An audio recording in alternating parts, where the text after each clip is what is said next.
No one ever expected him to speak again. Not after all the scandals, not after the silence that swallowed him for years. But Diane Keaton's death changed something in Woody Allen.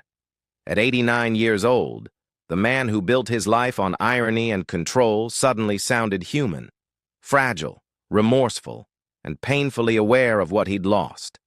The woman who once laughed through his darkest neuroses was gone, and with her, the last piece of his youth. What he's saying now is what everyone secretly suspected all along, the beginning of everything. It started in 1969, not on a movie set, but on a Broadway stage. Woody Allen was auditioning actresses for Play It Again, Sam at the Morosco Theater in New York. He was 33, already famous for his wit, but still painfully unsure of himself around women. Then Diane Keaton walked in. She was 23, eccentric, beautiful in an unpolished way, wearing mismatched clothes that didn't belong on any stage. And that's exactly why he couldn't look away. He would later write that he questioned his sanity that day. Was it possible, he said, to fall in love so quickly? She wasn't like anyone he'd ever met.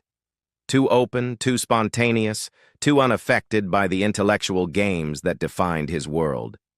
She read for the role, made everyone laugh, and got the part instantly.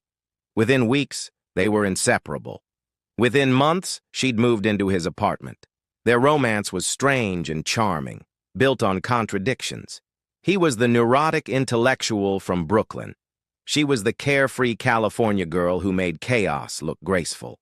He loved her for the very things he couldn't understand about her: her lack of control, her honesty, her refusal to act like anyone else.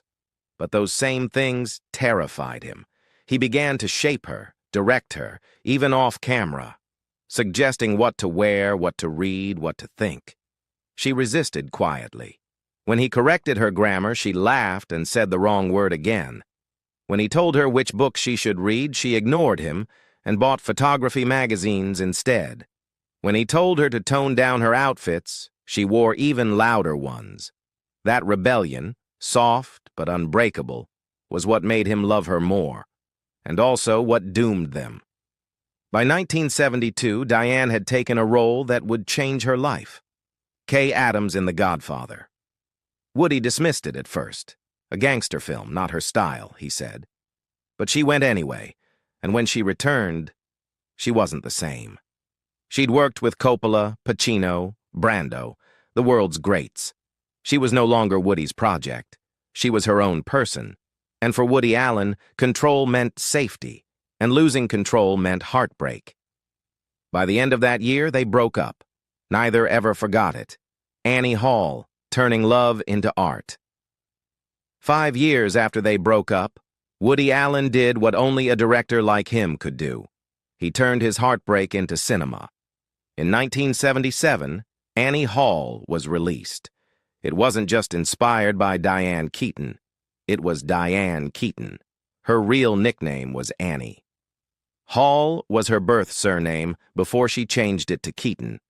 The clothes she wore on screen weren't designed by stylists.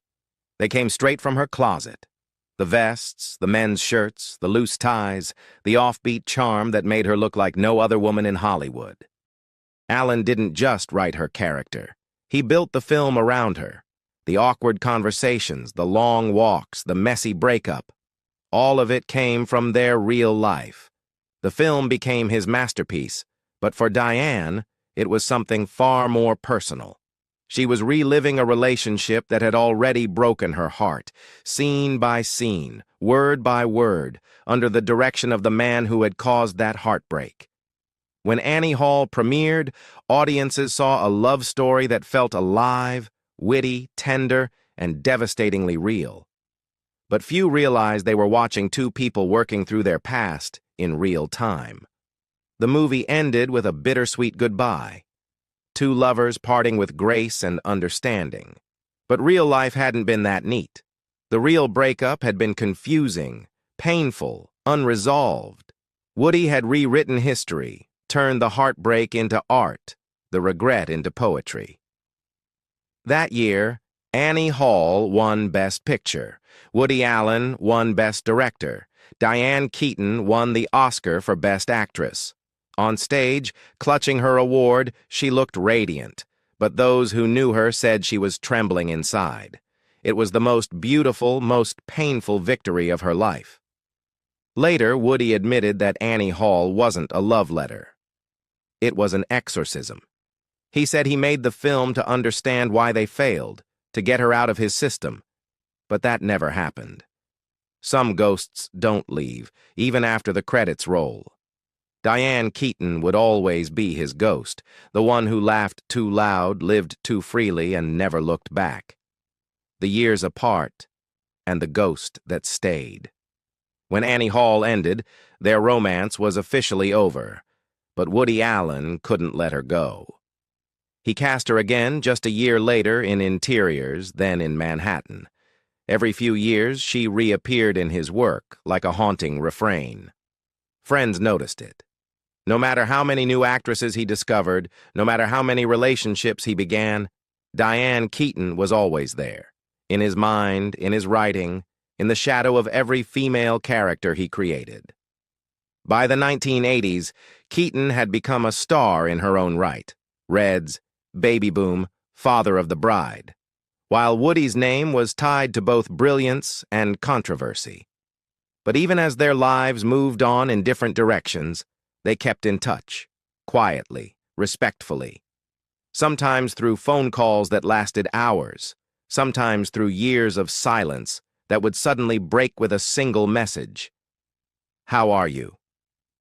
Then, in 1992, everything changed. The world turned against Woody Allen.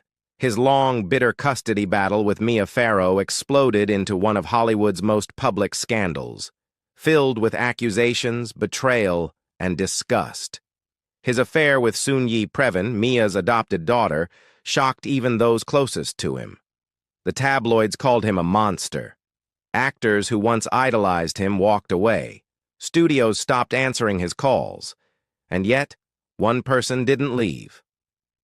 When Woody cast Manhattan Murder Mystery in 1993, he called Diane, again. She wasn't even supposed to be in the movie. Mia had been. But Diane stepped in at the last minute.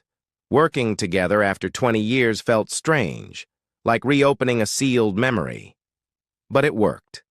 Their chemistry, their timing, their quiet understanding, none of it had faded.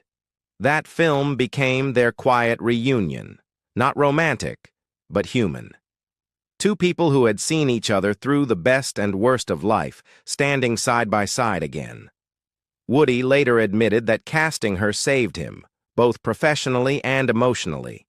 For Diane, it was simple. She never saw herself as his defender or his savior. She saw a friend who was falling apart, and she refused to let him drown. What they built from then on wasn't love, and it wasn't nostalgia. It was something rarer, a lifelong connection that neither of them could define but both needed to survive. Loyalty in the firestorm. By the late 2000s, Woody Allen had become one of the most controversial figures in Hollywood. The Me Too movement had reignited old wounds, and the allegations from Dylan Farrow resurfaced with new intensity. Actors who once worked with him began to distance themselves publicly. Film festivals dropped his movies, streaming platforms canceled deals. The man who had defined an era of filmmaking was suddenly being erased from it. And through that storm, one voice stood by him, Diane Keaton. In January 2018, she took to Twitter and wrote just 13 words that changed everything for her. Woody Allen is my friend and I continue to believe him. She linked an old 1992 60 Minutes interview where Allen defended himself, saying, "It might be of interest to take a look and see what you think." Those words cost her more than anyone realized. Directors stopped calling. Roles quietly disappeared. Colleagues turned their backs. Social media tore her apart, labeling her delusional, complicit, or worse. But she didn't delete the tweet, didn't clarify, didn't apologize. It wasn't an impulsive act. It was loyalty, carved out of 50 years of knowing someone beyond headlines. People who knew them said she couldn't stand hypocrisy. She believed him, one source said simply. Not because she was blind, but because she knew the man for half a century and had seen him at his weakest, his most private. For Woody, that loyalty meant everything. "She believed me when no one else would," he reportedly told a friend. "She stood by me when it cost her everything. I didn't ask her to. She just did." Even as his world narrowed, as critics mocked him and studios refused to fund him, Diane was there, quietly, behind the noise. They spoke occasionally, mostly short calls and texts.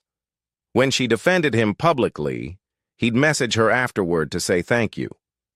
It wasn't romance, not even friendship in the traditional sense. It was something deeper, a kind of unspoken understanding between two people who had survived each other and now were surviving the world together. When Diane gave an interview in 2023, she doubled down. "I'm proud," she said. "I'm proud beyond measure of the work we did."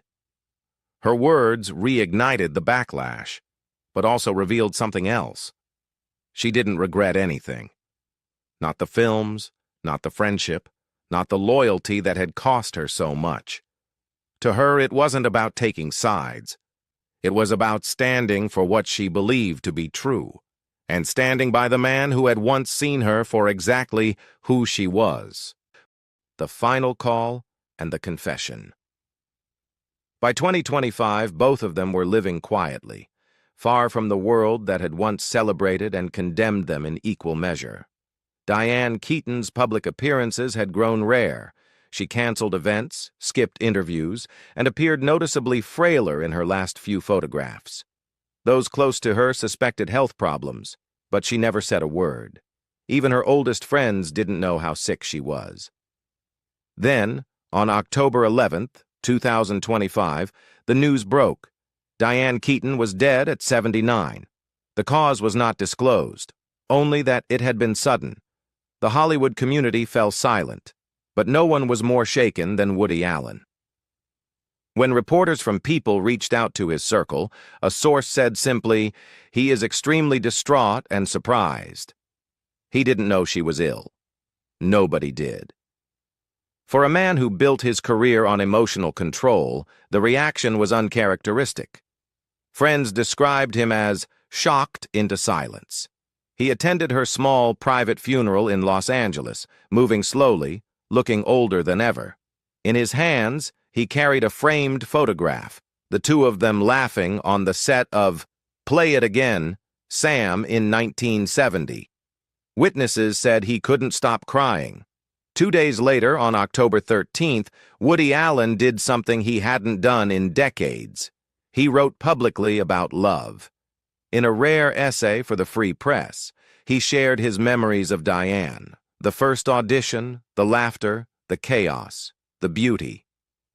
"When we first met," he wrote, "I thought she was so charming, so beautiful, so magical, that I questioned my sanity.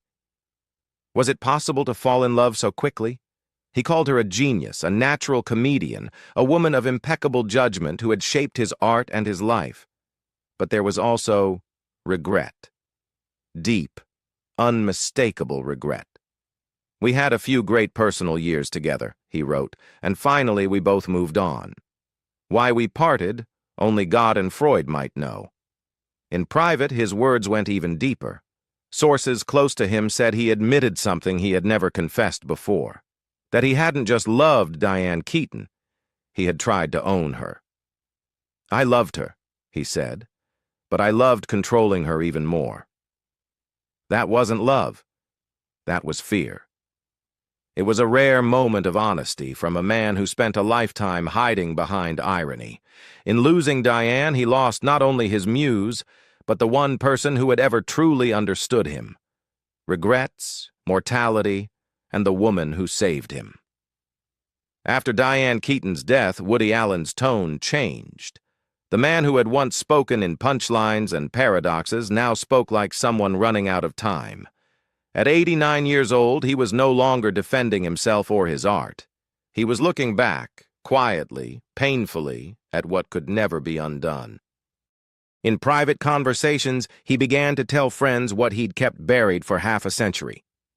"She saw me for who I really was," he said. "Not the filmmaker, not the celebrity, just the insecure kid from Brooklyn. And she loved that person, even when I didn't." Then came the line that broke everyone who heard it. "I should have just let her be. I should have loved her as she was instead of trying to make her into what I thought she should be." He confessed that Annie Hall, the film the world called a love story, had always been his apology to her.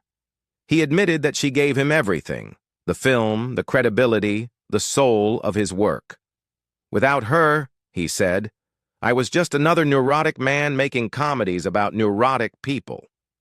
With her, I was telling the truth." Those close to Allen say he still keeps her photograph nearby. The same one from 1970, both of them laughing, unaware of the storm that life would bring. He told a friend recently, "I didn't deserve her loyalty, but she gave it anyway. She believed in me when no one else would, and I'll never understand why." What makes their story tragic isn't just that it ended. It's that it never really did. 56 years, 9 films, countless arguments, silences, reconciliations, and in the end, she was still the center of his memory. The woman who turned his neurosis into poetry, who stood by him when everyone else walked away, who gave his art its beating heart. Diane Keaton wasn't just his muse, she was his mirror, the only person who ever reflected the truth back to him. Now, Woody Allen faces the one thing even he can't rewrite: mortality. His films may outlive him, but he knows that the real story, the one that began in a New York audition room and ended with a funeral photograph, will always belong to them both. Some loves don't fit into words, and some endings don't feel like endings at all.